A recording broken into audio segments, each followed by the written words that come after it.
Magandang araw sa inyong lahat mga pre. So nandito tayo ngayon sa Bossline TV and we're going to review our street bike concept na Raider FI. So ito po si Jopay, ang ating Raider FI na minolify a month ago para isali sa motor show. So tatalakayin natin ngayon yung iba't ibang klaseng pyesa na nakakabit sa motor na ito. Ang build ko nga pala sa motor na ito is NGO Non-Pro, kaya wala pong peking nakakabit sa motor na ito mga pre. Actually itong motor na ito mga pre, magpa 5 months pa lang to sa ating kamay at ang tinakbo pa lang nito is nasa 400 km pa lang. Kasi binili talaga natin itong motor na ito para for content purposes at para sa motor show. Kaya marami dyan mga haters at mga bashers na nagko-comment na para akong tanga na maganda na yung stock ng Raider FI at ginawa ko pang ganito ang setup. Pero baka nagtataka kayo kung bakit ginawa ko tong setup na ito. Hindi ko na rin pwede itong gamitin sa pangaraw-araw. Siyempre, meron tayong kotse mga pre, meron din tayong Aerox. Kaya itong motor na ito is pang motor show lang talaga at pang display. Kaya simulan na natin mga pre at isa-isahin natin yung mga piyesang nakakabit sa ating Raider FI. Okay mga pre, so dito tayo magsimula sa ibabaw. So ang gamit nating T-post is MTV po. Tapos yung handlebar natin na mid-rise. Mid-rise po yan is NUI, N-U-I na brand po. Tapos yung mga switch na gamit natin is stock pa rin yung SGP ng Raider FI. Kasi ayaw natin palitan ito ng peke. Nag-aantay pa tayo ng ibang budget para palitan ito ng original na Ducati Slim Switch. Tapos yung master naman natin, brake master, stock lang po.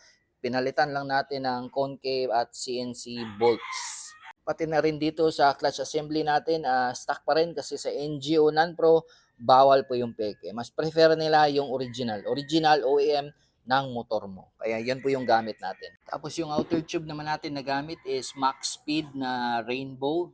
Coated po yan, hindi po yan totoong titanium. T-post natin MTV. Tapos yung outer tube natin is Super Speed po yung brand. Tapos pang wave po. Ayan. Sa brake naman natin sa ilalim, yung caliper natin is stock OEM ng Raider FI po. Tapos yung brake hose natin is Switz. Urig, hindi po tayo naka-QR pa kasi pinasok natin ito sa beginner category nung una. Tapos ngayon is nag-non-pro na tayo. Ayan. Yung bracket na gamit natin is pang wave 125 pa din. Pasok lang ito sa Raider FI na stock, meron lang konting tatabasin. Tapos dito naman sa disc natin, mumurahin pa lang yung gamit natin, but soon mag-upgrade na rin tayo ng disc na MTB or CBT. Tsaka yung outer tube natin, papalitan natin ng CBT din. So yung gamit natin na spacer, max speed, tapos yung ehe niya is hang. Tapos yung rim set natin, walang iba, Yoko Excellent Rims na kulay silver. Ayan. Tapos naka-lighten na Sonic front fender po tayo, pero papalitan din natin ito ng Raider FI na stock na fender. Ayan. So ito lang din yung clamp natin, yung bumurahin lang din. Okay, so yung gamit nating radiator mga boss is BRD by Rowan. Pang Raider FI po yan. Napakaganda. Ayan. Yung hose na gamit natin is pinalitan natin siya ng kulay blue na Samco hose para magbagay sa ating motor na kulay blue din ang theme. Gamit natin na flat seat is JRP Oreo po. Okay, dito naman sa engine details yan mga boss. So, stock pa po yung makina natin. But nevertheless, next year baka mag-CNC manufacture na po tayo. So, dito naman sa engine details sa bandang gilid, TRC po yung gamit natin. Ito, CNC na engine oil bolt, TRC na oil filter cover, tapos TRC clutch holder, tapos clutch arm niya po is TRC pa rin. Tapos naka-ram air po tayo na pang Aerox version 1. Tapos yan, stock throttle body muna kasi stock pa rin naman yung engine natin. Tapos yung shocks natin, lang iba, Schaefer by PPR Speed Mode po yung gamit natin. At yung shifter natin, lang iba, MTV po yung gamit nating shifter mga pre.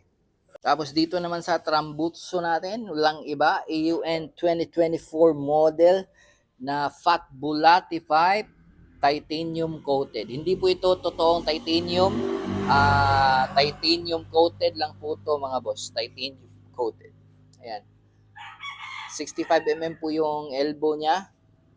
Tapos outer diameter ng Trambutso is 85 mm. Tapos sa rear set naman niya mga boss, yung gamit nating rear set na wheel set is Yoko, excellent trim. Tapos naka Yaksaki hub lighten po tayo, harapan at likuran. CNC na brake arm, tapos naka Newey na brake rod. Ayan. So yung ginamit ko na technique para sa brake light natin, yung stock na brake light switch lang po yung gamit natin. Ginawan lang po natin ng bracket dito sa bandang likuran para maiusog pa likod. Tapos ginamitan lang po natin ito ng spring na maliit para makabit dito sa ating rear set. Ayan, para functional pa rin yung ating brake system sa likuran. Tapos yung swing arm naman natin mga pre is TRC Speed Drag by Rowan po yung gamit natin. Ayan, gusto ko kasi yung walang masyadong ang tawag dito lighten kasi pinapasukan ng alikabok yung bandang dito. Kaya gusto ko yung plain. Kaya TRC po yung napili natin. Pero baka magpalit din tayo ng MTV na CNC billet. Medyo kailangan talaga natin ng malaking budget kasi mahal-mahal yun. So ito TRC Speed Drag plus 2 po yung ginagamit natin mga pre. So yun po yung mga upgrades na ginawa ko sa motor na ito mga pre. So hindi pa gaano karami tapos hindi pa rin gaano ka madami yung pinalitan nating pyesa sa motor na ito. But as you can see, malaki na po yung pinagbago sa motor natin. Simula nung kinuha natin siya sa kasa, kaya masaya na rin ako, self-satisfaction kasi yung ganito. Hindi ko pangarap at hindi ko rin hangarin na maging overall kasi alam kong mas marami diyang madidiin na hindi kaya ng ating budget kasi may iba pa tayong mga priorities sa buhay. Pero kahit nasa ganun, napakaganda pa rin ng output at outcome ng ating Raider FI sa ating munting kaalaman sa Thai concept. At masayang-masaya na ako sa naging resulta nito mga pre. Okay mga pre, so sound check muna natin yung ating EWN pipe para malaman nyo kung ano yung tunog niya.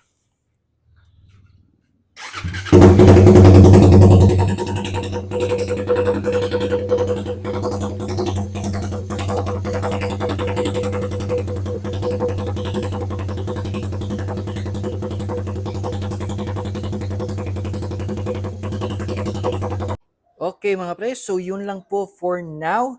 And maybe next time is meron na naman tayong mga bagong upgrade sa ating Raider FI. Siyempre, automatic vlog natin yan para mayroon kayong makakopyahan at meron kayong inspirasyon para magbuo sa inyong mga Raider FI na mga pangarap na mga motor. So this is your man, Boss Klein TV.